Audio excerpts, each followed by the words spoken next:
ఇప్పుడు ఈయన ప్రవచనాలు చెప్తూ మధ్యలో మీరన్నట్టు తెలుగునాడుగా మార్చాలన్న ఉద్దేశం ఆంధ్ర లేదు అన్న మాట్లాడింది అది ఆయనకు సంబంధించిన విషయం కాదు. ఈ రాజకీయంగా ఎస్, ఆయన ఒకవేళ అలాంటి ఉద్దేశం ఉంటే ఆయన ప్రభుత్వానికి తెలియజేయాలి. చేయాలి. ఎందుకంటే ఆయనకి ప్రస్తుత సీఎం చంద్రబాబు నాయుడు గారితో యాక్సిస్ ఉంది కాబట్టి, యాక్సిస్ లేకపోయినా అలాంటి పెద్ద మనుషులు ఇంటర్వ్యూ అడిగితే సీఎంలు ఇంటర్వ్యూ ఇచ్చే అవకాశం ఉన్న స్థానంలో ఉన్న వ్యక్తి కాబట్టి ఆయన వ్యక్తిగతంగా కలిసి సార్ ఈ పారామీటర్స్ వల్ల పేరు ఇలా మారిస్తే బాగుంటుంది అనే ఉద్దేశాన్ని చెప్పాలి తప్పితే దాన్ని పబ్లిక్ డొమైన్లో ఒక అథారిటీగా మాట్లాడే పరిస్థితి, పాత్ర, ఆ అవసరం ఆయన స్థాయికి లేదు. అంటే ఇప్పుడు ఇంకొక విషయం గురుగారు, ఇందులో చిన్న విషయం ఏంటంటే ఈ లీగల్ ఆస్పెక్ట్స్, అంటే మనకి రైట్ టు స్పీచ్ అని చెప్పి ఒక వర్డ్ ఉంది. ఆ రైట్ టు స్పీచ్ అనేది వీళ్ళు ఇష్టం ఉన్నట్టు మాట్లాడకుండా దీని మీద ఏమైనా మనం లీగల్ యాక్షన్స్ ఏమైనా తీసుకోవడానికి ఛాన్సెస్ ఉందా అండి? సార్, మీరు అడిగిన ఈ క్వశ్చన్కి నేను చాలా సందర్భాల్లో ఒకటే మాట చెప్పాను.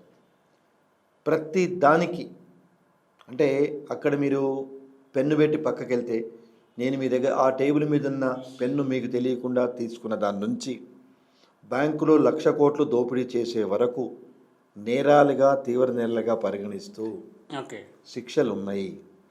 కానీ మన దౌర్భాగ్యం ఏంటంటే ఎన్నో వందల సార్లు చెప్పాను, శిక్షలు ఇమీడియట్గా ఇంప్లిమెంట్ చేయకపోవటం వలన బికాస్ ఆఫ్ వేరియస్ రీజన్స్ జనాల్లో భయం పోయింది.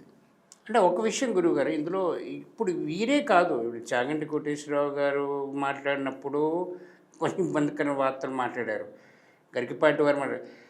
దీనితో ఇదొకంటే హిందువుల మీద హిందువులే దాడి చేస్తున్నారు. మనం దీన్ని ఎలాగ కట్టడి చేయగలము? సార్, మీకు అదే చెప్తున్నాను sir. Section 153A Indian penal code కానివ్వండి, సెక్షన్ 196 భారతీయ న్యాయ సమృద్ధి కానీ, వీటిల్లో డిఫరెన్సెస్ రిలీజియన్స్కి ఇబ్బందికరంగా మాట్లాడినా, కాన్ఫ్లిక్ట్ వచ్చినా దోస్ దట్ ఆర్ పనిషబుల్. మనలో మనం మాట్లాడితే లేదు. అంటే మన కులం మీద మన కులాన్ని రెచ్చగొట్టే పద్ధతి కాన్సిక్వెన్షియల్గా ఏదైనా లా అండ్ ఆర్డర్ డిస్టర్బెన్స్ అయితే డీమ్డ్ దట్ ఈజ్ పనిష్మెంట్.